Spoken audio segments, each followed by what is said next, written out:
인간은 어떤 존재일까요? 쉬운 물음은 아닌데 모든 도덕 사상의 기초가 되는 인간성에 대한 이해는 크게 두 가지로 나눌 수 있습니다.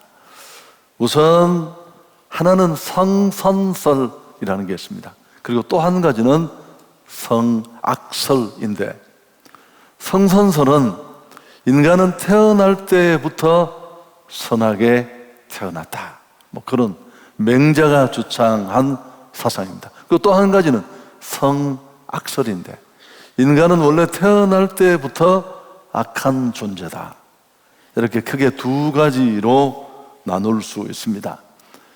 그럼 성경이 말씀하는 인간의 실존 어떨까요?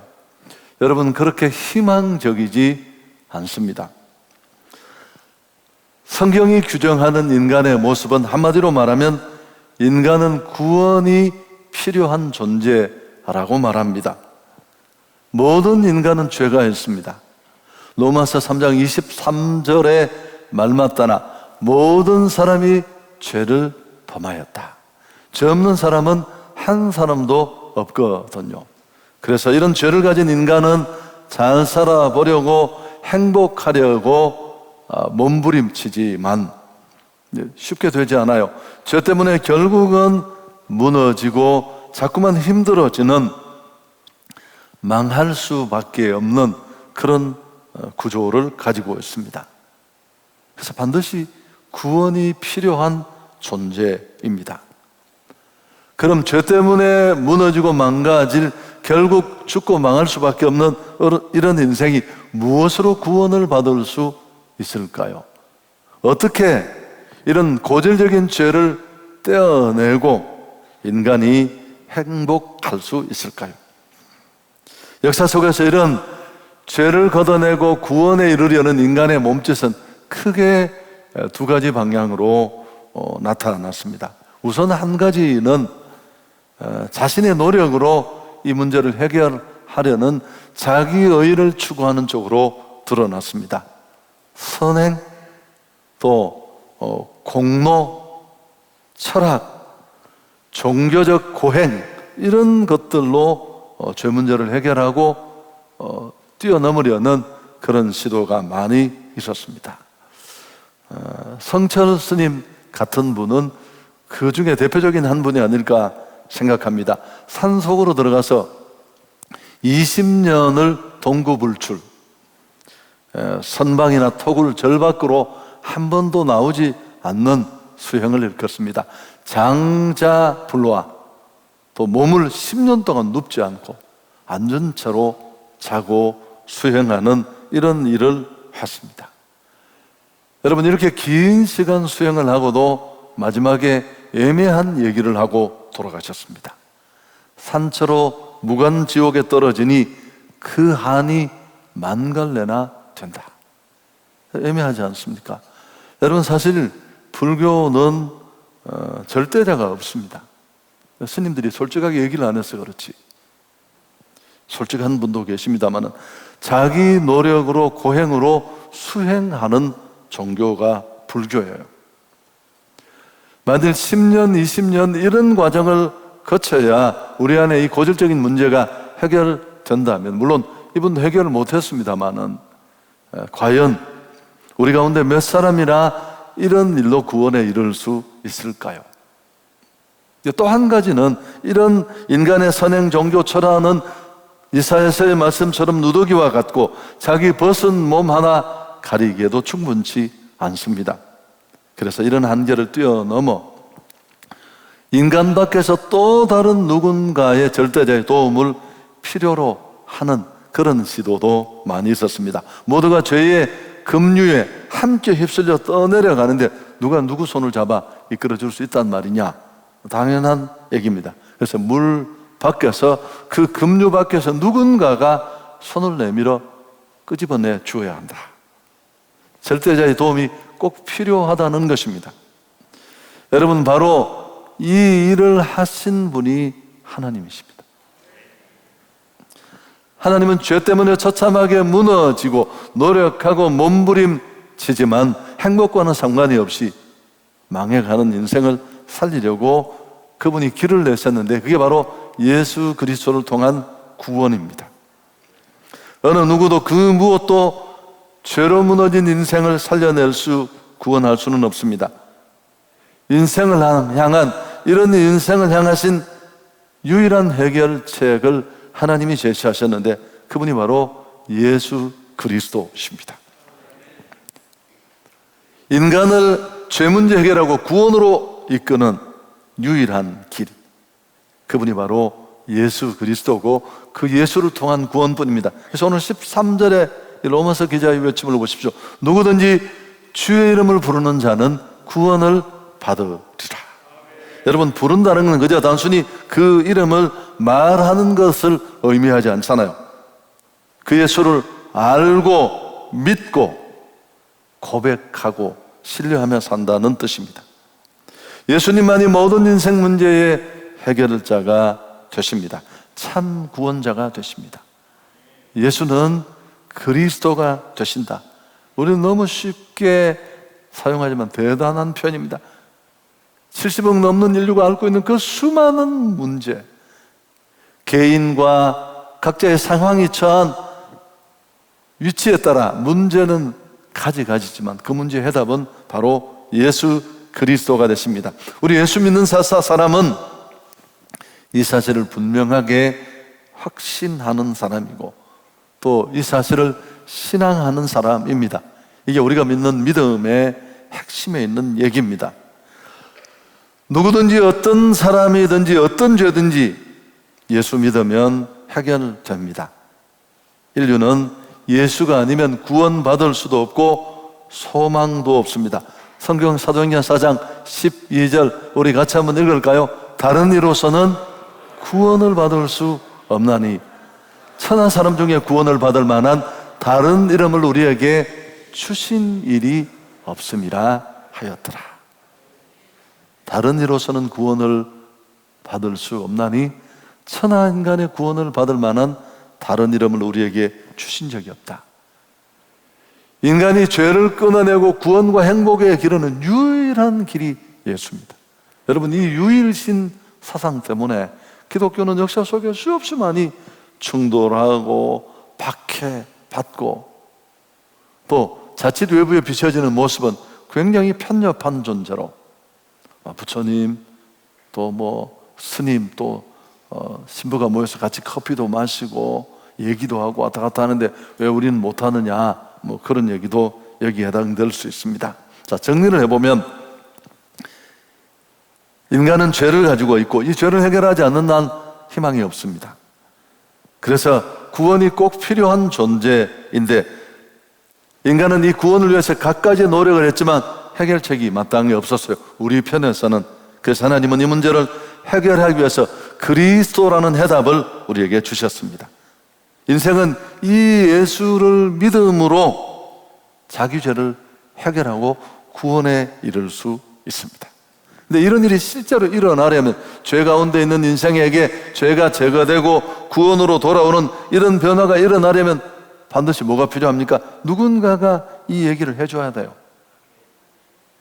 예수가 그리스도가 되시고 인생은 다 죄가 있고 죄를 해결하지 않으면 죽음과 절망, 심판, 망할 수밖에 없는데 이 구조를 깨는 건 인간의 노력으로는 안 된다. 어떤 선행, 공로, 종교 다 어렵다. 그들도 사람이니까. 오직 예수만이 이 문제를 해결할 수 있다. 여러분, 이 기쁜 소식, 이보다 더 굿 뉴스가 어디 있습니까? 이 소식을 누군가가 전해주고 들려줘야 됩니다. 14절이 그 내용이에요. 함께 읽습니다. 그런즉 그들이 믿지 아니하는 일을 어찌 부르리요? 듣지도 못한 일을 어찌 믿으리요? 전파하는 자가 없이 어찌 들으리요?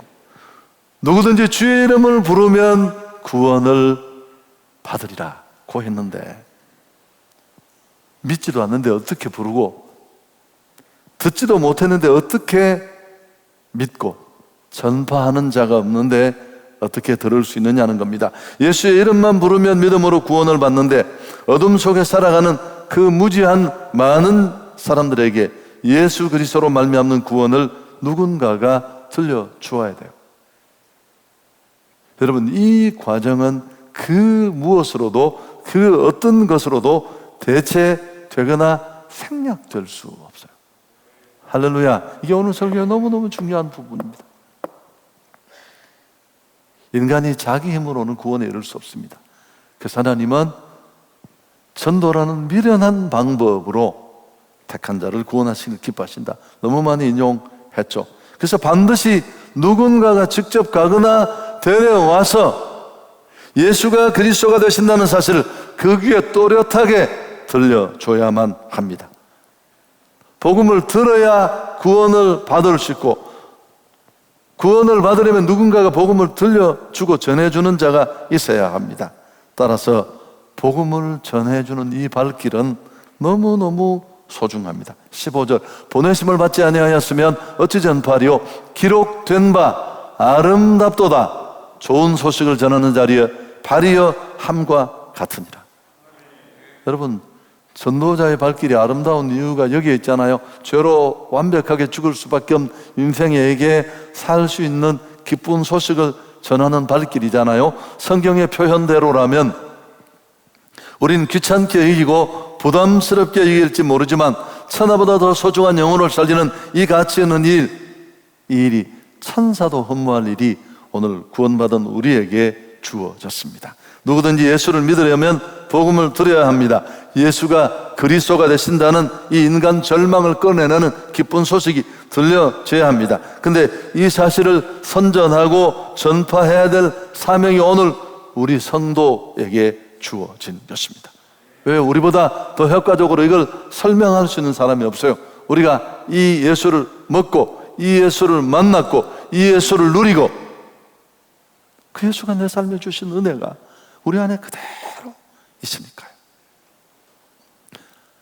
아멘은 왜 안 하시는 거예요? 이게 절정이에요, 여기가.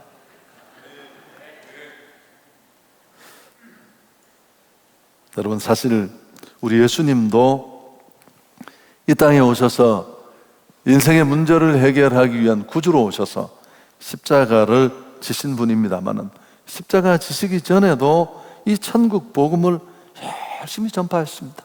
마치 우리가 이렇게 하라는 듯이 한 번도 하나님이신 그분이 이 자기 사명을 망각하신 적이 없었습니다. 저는 이 마가복음 1장 38절에 참 도전을 많이 받는데요. 이르시되 우리가 다른 가까운 마을들로 가자. 거기서도 전도하리니 내가 이를 위하여 왔노라.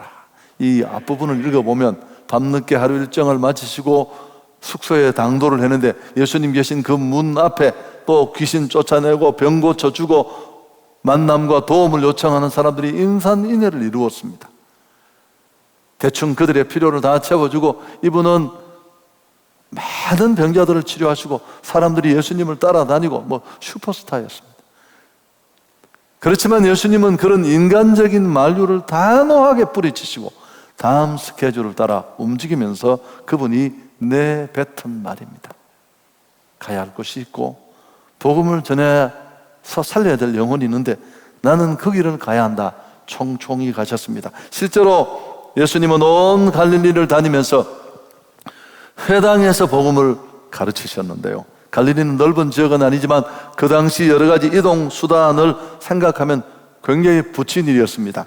도보로 해야 했잖아요. 요세푸스의 기록에 의하면 갈릴리에는 240개의 도시와 마을이 있었는데 적어도 15,000명 이상의 사람이 살고 있었습니다. 이 마을을 두루 순회하고 전도하려면 매일 2마을씩 돌아도 무려 3개월이 넘게 걸리는, 그렇게 힘들고 벅찬 일정을 예수님은 빡빡하게 성령이 이끄시는 스케줄을 따라 감당했습니다. 이 예수의 복음을 받은 사도바울이 다메섹으로 가는 길에 부활의 주님을 만나고 멈추어 두었습니까? 아닙니다. 장가 결혼하는 거 다 포기하고 그 복음을 소아시아와 유럽까지 전했습니다. 마침내 이 복음은 영국에 들어갔고 영국에 살던 기독인들이 메이플라워를 타고 신대륙에 들어가면서 미국의 복음이 전파됐고 미국에 건너간 그 복음이 아펜셀러와 언더우드 같은 선교사들 안에 조선에 대한 꿈을 꾸고 이 가난과 우상에 찌든 나라에 백수십 년 전에 들어와서 피 뿌려 복음이 전해졌고, 선교 묘지가 바로 우리 가까운 곳에 있잖아요. 여러분, 전하는 사람이 있기에 그 복음이 여기까지 온 줄 믿습니다. 우리가 무슨 FM 라디오 듣고 했나요? 여러분, 누가 예수가 그리스도라고 알려주었어. 지금 오늘 내가 예수 믿고 이 자리에 있는 것입니다. 여러분, 이 구조는 지금도 흘러가고 있습니다. 왜 이 코로나 와중에 행축을 해야 되는지 설명 다 되고요. 왜 이 난리에 또 국내외 선교를 꿈꾸고 있는지 더 무슨 설명이 필요해요. 우리 모두는 구원이 끝이 아니라 축복의 통로로까지 나아가야 합니다. 모든 인생은 예수로 구원을 받습니다. 왜 빨간 글자로 봐요? 여러분, 모든 인생은 큰 차 탄다고 되는 게 아니에요. 며칠은 좀 편안할지 모르지만 1, 2년은 폼이 나고 그럴지 모르지만 모든 인생은 예수로 구원을 받습니다. 천하 인간의 죄를 끊어내고 구원을 줄 만한 다른 일은 없습니다. 이게 진짜 모든 인생이 예수로 구원을 받는다는 게 확실히 내 안에 믿어지고 사실이라면 어떻게 해야 될까요? 나만 알고 입 꾹 다물고 옆에 사랑하는 사람 죽든 말든 지하 지옥을 가건 말건 상관하지 않고 침묵하나요? 그럴 수 없습니다. 소중한 사람들에게, 내 사랑하는 가족들에게, 내 지인들에게 나는 이 소식을 전해야 할 줄 믿습니다. 여러분, 죄가 있고 해결하려면 예수가 필요하고, 그 예수를 만나서 믿음을 만들고 새로워지려면 누군가가 이걸 알려줘야 되는데, 그래서 우리는 비용을 들여 이 노력을 하고 있는 것입니다. 주변에 초청장 여러분 꼭 잘 활용하시고요. 토요일 일정은 삭제하시고 주일, 월요일, 주일날 1부에서 5부까지 초청하실 수 있습니다. 월요일날 낮은 없고 저녁에 연예인이 오고 여러분 잘 보시고 그 초청하시면 되겠습니다. 우리의 대적 사단도 잘 알고 있다, 그렇죠? 이거 우리보다 더 잘 알아요. 예수 만나서 정말 그 예수를 마음에 모시면 이제 더 이상 예전처럼 마음대로 끌고 다니고 죄를 근거로 인간을 지옥까지 처참하게 밀어넣을 수 없다는 것을 너무너무 잘 알고 있습니다. 가만히 있겠습니까? 수단 방법 가리지 않고 어떻게든지 막으려고 애쓸 것입니다. 이런 영적 상황을 우리도 염두에 둔 채 전략을 세워야 합니다. 지난 주간 한 주 우리가 앞당겨 특사를 하면서 고민했는데 그때와 적용이 꼭 같습니다. 불신자 주변에 우리가 복음을 전해야 될 사람들 주변에 이런 배경이 있다는 것을 알면 그냥 살포시 오세요 초청하고 끝날 수 없습니다. 이 세상 신이 믿지 않는 자들의 마음을 혼미케 하여 복음의 영광의 광채가 비치지 못하게 했다. 이런 상황 속에 우리가 할 수 있는 첫 번째 조치는 기도하는 겁니다. 지난 한 주간 특세로 기도했습니다만 이번 한 주간 사실 특세 때 우리가 설교는 듣지만 기도 시간은 더 짧아요.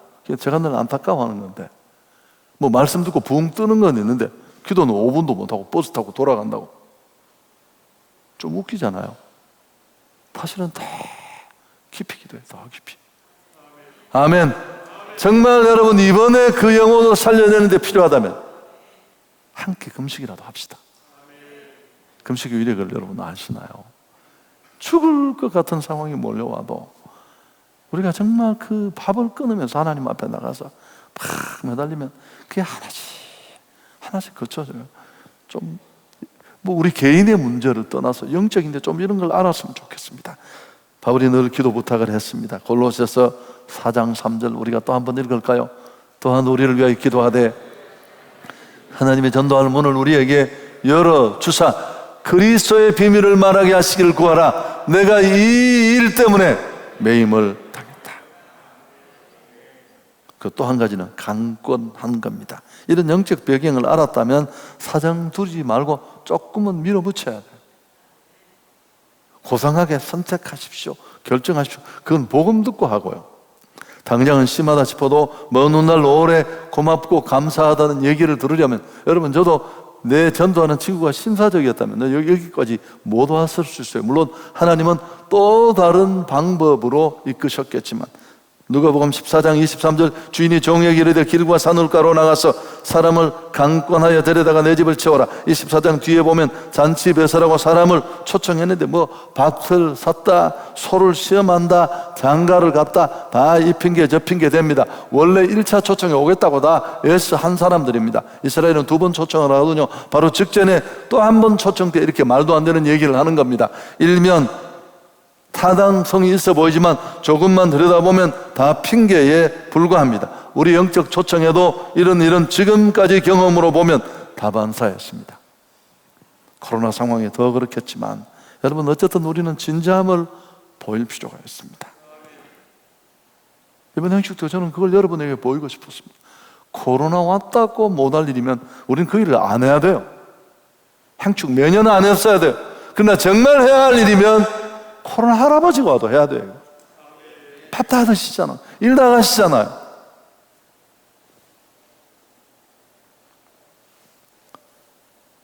여러분, 강권은 다수의 강제성을 가지고 이끌 것을 말하는데 이 속에는 강제로 해야 된다, 몰아붙여야 된다 그런 뜻이 아니라 한 사람이라도 구원받기를 원하는 아버지의 마음이 들었습니다.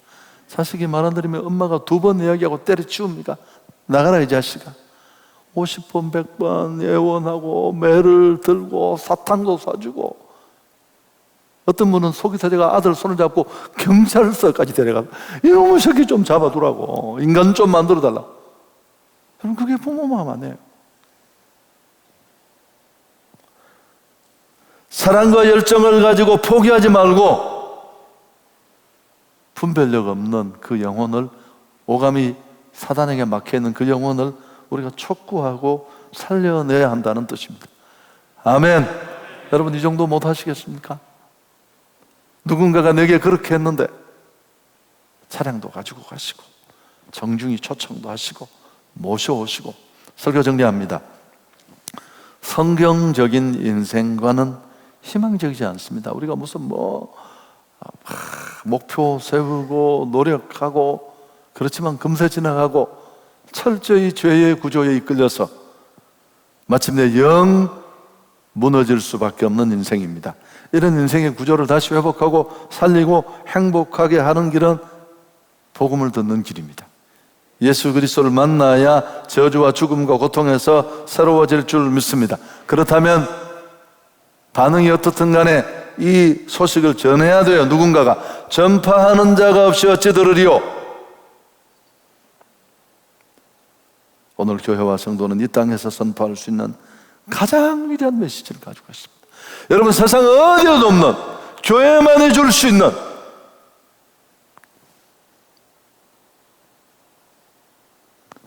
가장 위대한 메시지. 그건 예수가 그리스도 되신다는 복음입니다. 여러분 교회의 위기는 다른 위기가 아니라 정체성의 위기예요. 교회가 뭘 하는 것이고 어떤 가치 있는 것을 가지고, 무너지는 인생도 마찬가지잖아요. 신이 그에게 준 고유한 기능이 있고 자리가 있고 달란트가 있는데 딴 사람 쳐다보면서 위축되고 좌절하고 주눅들고 피해의식에 빠져있고 죄에 묶인 인생, 사단의 거주를 잡고 있고 쩔쩔매며 신음하며 죽어갑니다. 사는 것도 호락호락하지 않지만 죽으면 더 큰 고통을 그들에게로 가져다 줍니다. 이들의 진짜 필요, 정말 절실한 게 뭘까요? 바로 예수요 복음인 줄 믿습니다. 제가 그랬잖아요. 코로나보다 더 치명률이 높아요. 전파율 100%, 치명률 100%. 우리가 예수가 그리스도의심을 전하고 선포해야 할 줄 믿습니다. 여러분 행축에 와서 그거 한번 듣고 결정은 본인들이 하는 거예요. 경고를 하고 그 다음에 우리가 어떻게 못해요. 어제 신문을 보니까 뉴질랜드, 또 슬로베니아, 무슨 대만, 라오스, 베트남 같은 이런 나라들이 코로나 종식을 선언할 때가 됐대요.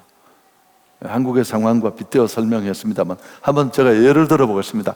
이 중에 어떤 한 나라가 몰래 백신을 개발해서 자기들끼리 먹고 병을 싹 나고 입을 이렇게 싹 닫고, 이거 어떻게 되겠습니까? 아마 난리가 났을 거예요. 마지막 얘기입니다. 지난 주간에 좀 슬픈 얘기 하나가 신문에 실렸습니다. 한국의 쇼트트랙 국가대표를 지낸 노진규라는 선수가, 이게 2013년의 일이에요. 벌써 골육종이라는 그 암 선고를 받고 투병하다가 사망을 했습니다. 근데 축자 그의 가족들 3명이 그를 진료했던 의사와 또 한 병원을 향해서 소송을 제기했습니다. 근데 이제 6월 10일 날 의정부 지법에서 이 소송의 일부 원고 승소 판결을 했습니다. 이분이 개인 병원에 갔다가 이 병을 종양을 확인했고, 근데 의사가, 이 진료를 하는 의사가 적극적으로 조치를 권고하지 않았어요. 올림픽에 나가는 것도 가라 그러고. 그래서 병이 점점 깊어지고 치료의 기회를 놓쳐서 이 사람이 마침내 사망을 했습니다.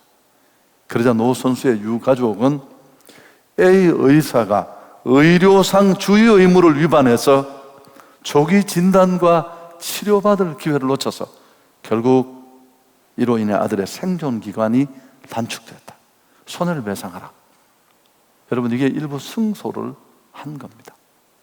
보상하라는 판결이 내려졌습니다.